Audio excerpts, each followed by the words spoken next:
Yes, it is a Friday, February 4th. Getting you ready for the weekend. So much to talk about. Davion Mitchell having yet another good game. Fantastic in the first half. And I started to question whether or not De'Aaron Fox's ankle injury has been serendipitous for the Kings. As soon as Fox went to the bench, Mitchell, in that starting lineup, started to play some great basketball. Mitchell looks like a starting point guard in the NBA. That's what he looks like. He looks like a guy who should be starting in the league. Not a year from now, not 2 years from now, but right now.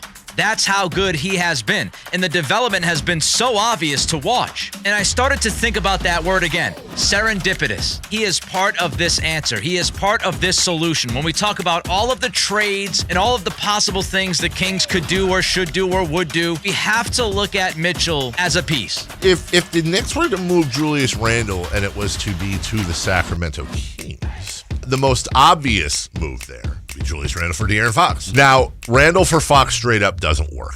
Money-wise, it doesn't work.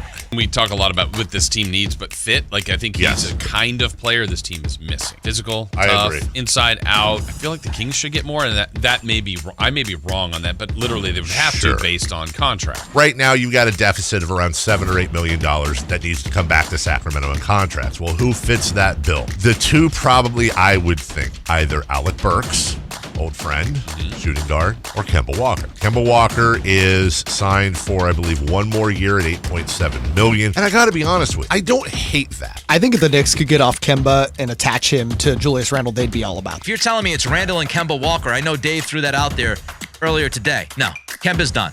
I love Kemba, but he's done. If you've watched him play this year, he's not Kemba Walker anymore. If I'm going to take Randle for Fox, I want a young player that makes sense, and I want a pick. Then we'll have the conversation. Sean Devaney from theheavy.com is with us. Did the Clippers completely fleece the Blazers today? It really looked like, I think, just going talent for talent.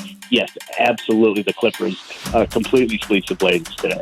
The Carmichael Dave Show with Jason Ross. Weekday mornings from 6 to 9. The Nick Cattles Show. Weekdays from 3 to 6. Sports 1140 KHTK.